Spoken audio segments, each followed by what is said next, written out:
नमस्कार दोस्तों, स्वागत है आपका हमारे चैनल पर, जहां हम इतिहास के पन्नों से उन घटनाओं को आपके सामने लाते हैं जिन्होंने भारत और विश्व का भविष्य बदल दिया।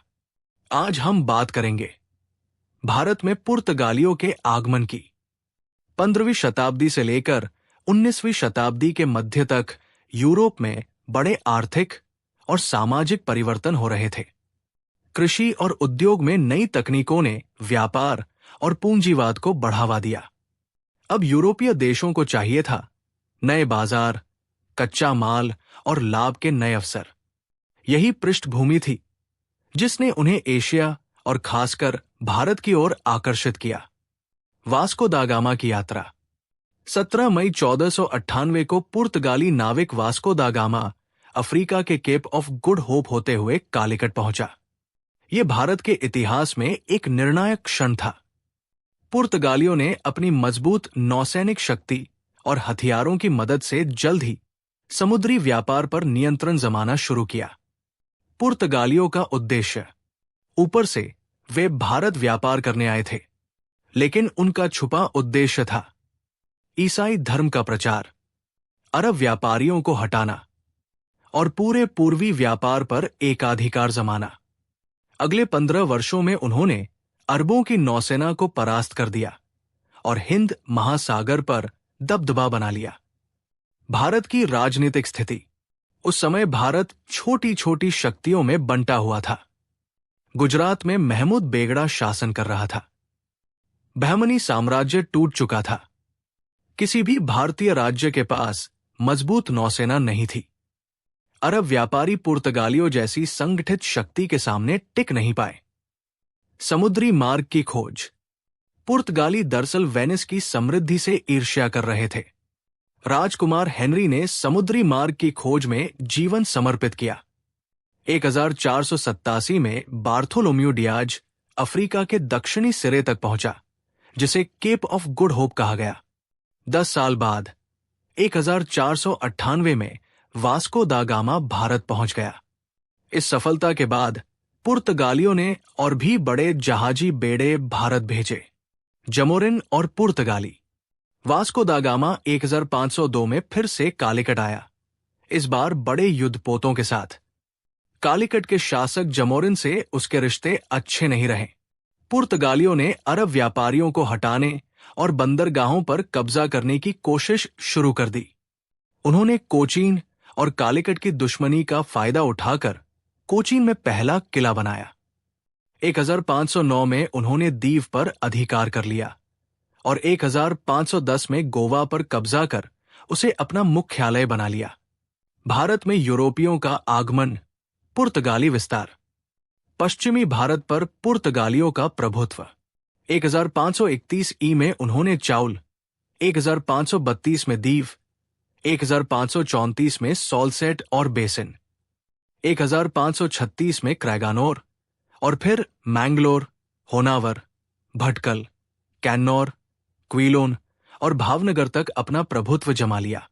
इन जगहों पर उन्होंने अपने कारखाने, फैक्ट्रीज खोले और उनका दुर्गीकरण, फोर्टिफिकेशन शुरू कर दिया।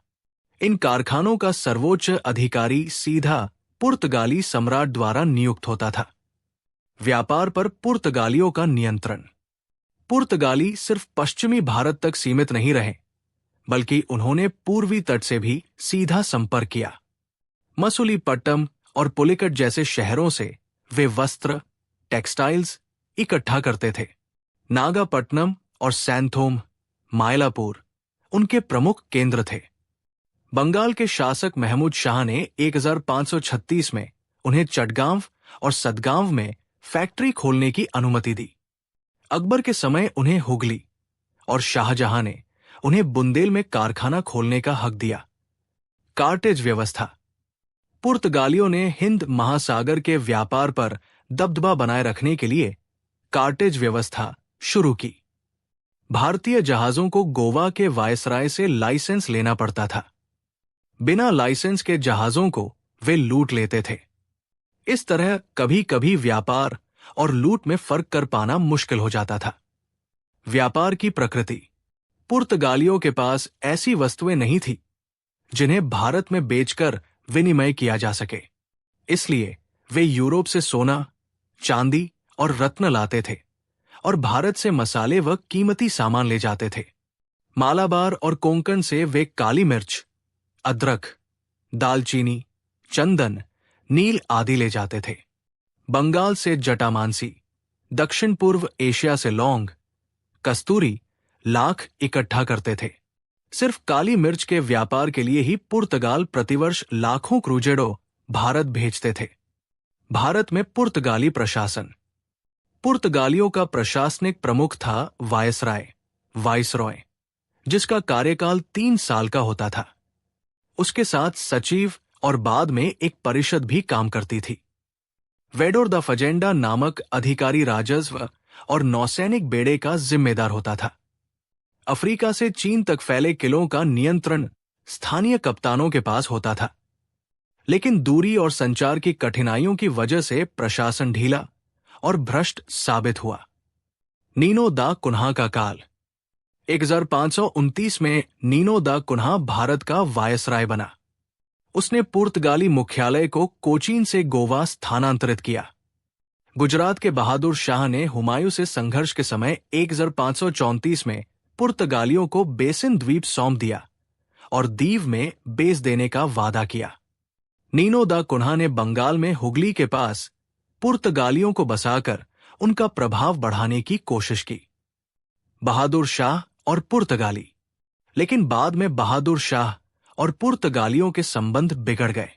1536 में जब हुमायूं गुजरात से हट गया तो पुर्तगालियों ने बहादुर शाह से बातचीत के बहाने उसे जहाज पर बुलाया और वही उसकी हत्या कर दी। इस घटना से पुर्तगालियों की क्रूर और चालाक नीति साफ दिखाई दी। धार्मिक नीति और मिशनरी गतिविधियां। पुर्तगाली अपने साथ जेसुइट मिशनरी भी लाए। उनका उद्देश्य था व्यापार के साथ साथ ईसाई धर्म का प्रचार करना। 1542 में जेसुइट भारत आए और उन्होंने चर्च और मिशनों की स्थापना शुरू की। अकबर के दरबार में भी जेसुइट पादरी बुलाए गए, लेकिन वे न तो अकबर और न ही उसके दरबारियों को ईसाई मत में परिवर्तित कर पाए। अकबर का मकसद धर्म परिवर्तन नहीं, बल्कि पुर्तगालियों की सैन्य सहायता लेना था। पश्चिमी भारत में विस्तार। पुर्तगालियों ने पश्चिमी भारत के अनेक क्षेत्रों पर कब्जा किया। 1531 में चाउल, 1532 में दीव, 1534 में सॉल्सेट और बेसिन, 1536 में क्रैगानोर और इसके अलावा मैंगलोर, होनावर, भटकल, कैन्नौर, क्विलोन, भावनगर जैसे बंदरगाह उनके अधीन आ गए। इन जगहों पर उन्होंने कारखाने खोले और धीरे धीरे उन्हें किलों में बदलना शुरू कर दिया। पूर्वी तट और बंगाल में पहुंच। पुर्तगालियों ने पूर्वी तट पर भी अपना प्रभाव बढ़ाया। मसुलीपट्टम और पुलिकट से वे वस्त्र खरीदते थे। नागापट्टनम उनका बड़ा बंदरगाह बना। मायलापुर, सैंथोम में उनकी बस्ती बस गई। बंगाल के शासक महमूद शाह ने उन्हें 1536 में चटगांव और सदगांव में फैक्ट्रियां खोलने दी। अकबर ने उन्हें हुगली और शाहजहां ने बुंदेल में कारखाने खोलने की अनुमति दी। कार्टेज व्यवस्था। पुर्तगालियों ने समुद्र पर वर्चस्व बनाए रखने के लिए कार्टेज सिस्टम लागू किया। भारतीय जहाजों को गोवा के वायसराय से पास लेना अनिवार्य था। बिना पास के जहाजों को लूट लिया जाता था। मुगलों ने कभी मजबूत नौसेना नहीं बनाई, इसलिए पुर्तगालियों को कोई बड़ी चुनौती नहीं मिली। व्यापार का स्वरूप। पुर्तगालियों के पास भारत में बेचने लायक वस्तुएं नहीं थी, इसलिए वे यूरोप से सोना, चांदी और कीमती रत्न लाते थे। भारत से वे काली मिर्च, अदरक, दालचीनी, हरड़, चंदन, हल्दी, नील और कपड़े ले जाते थे। बंगाल से जटामांसी और दक्षिण पूर्व एशिया से लौंग, लाख, कस्तूरी लाते थे।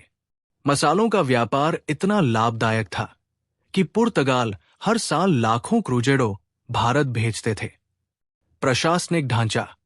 भारत में पुर्तगालियों का सर्वोच्च अधिकारी था वायसराय। उसका कार्यकाल 3 साल का होता था। उसे सचिव और बाद में एक परिषद का सहयोग मिलता था। वेडोर द फजेंडा नामक अधिकारी राजस्व और नौसैनिक बेड़ों के प्रबंधन का प्रभारी था।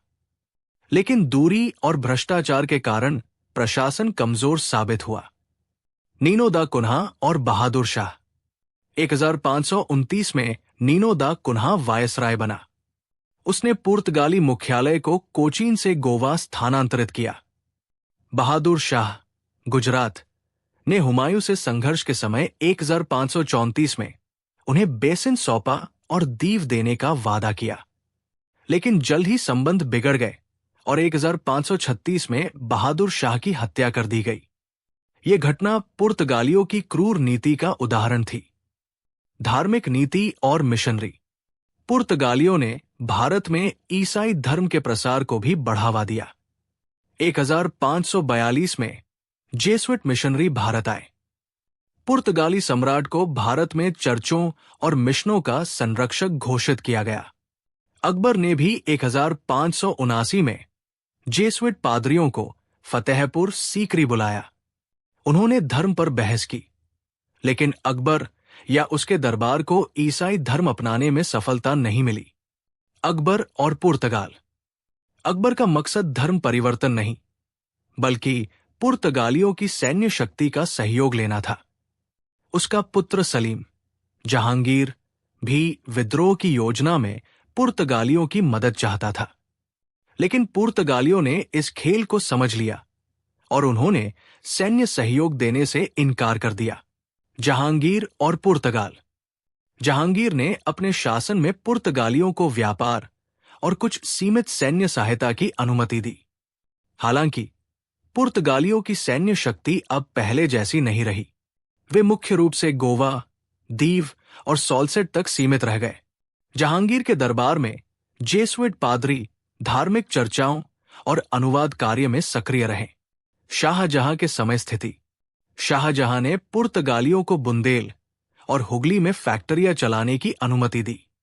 उनकी सैन्य भूमिका सीमित थी और मुगल नौसेना मजबूत होने लगी थी। इस दौरान पुर्तगालियों ने भारत में व्यापारिक प्रभुत्व बनाए रखने के लिए कई नए किलों और कारखानों का निर्माण किया। धार्मिक कार्यों में भी जेसुइट मिशनरी सक्रिय रहे, लेकिन मुस्लिम और हिंदू शासकों से ज्यादा सफलता नहीं मिली। औरंगजेब और पुर्तगाल का पतन। औरंगजेब के समय पुर्तगालियों की शक्ति धीरे धीरे घटने लगी। उनकी फैक्ट्रियां और किले धीरे धीरे मुगलों या स्थानीय शासकों के नियंत्रण में आने लगे। कार्टेज प्रणाली की सख्ती और व्यापारिक प्रभुत्व अब कमजोर हो गया। गोवा पुर्तगालियों का मुख्य केंद्र बना रहा, लेकिन भारत में उनकी महत्वपूर्ण भूमिका समाप्त हो गई। इसके बाद धीरे धीरे डच, अंग्रेज और फ्रांसीसी यूरोपियों ने भारत में पुर्तगालियों की जगह ले ली। जहांगीर और जेसुइट पादरी। जेसुइट पादरी पुर्तगालियों के अनाधिकारिक एजेंट के रूप में मुगल दरबार में प्रभावशाली बने। राजकुमार सलीम, जहांगीर सिंहासन ग्रहण करने पर शुरू में जेसुइट पादरियों से अलग हुए, लेकिन 1606 में फिर से उनका समर्थन लिया। लाहौर में विशाल चर्च और पादरी आवास बनाए गए। 1608 में आगरा में 20 बपतिस्मा आयोजित किए गए और पादरियों को पुर्तगाल जैसी स्वतंत्रता मिली।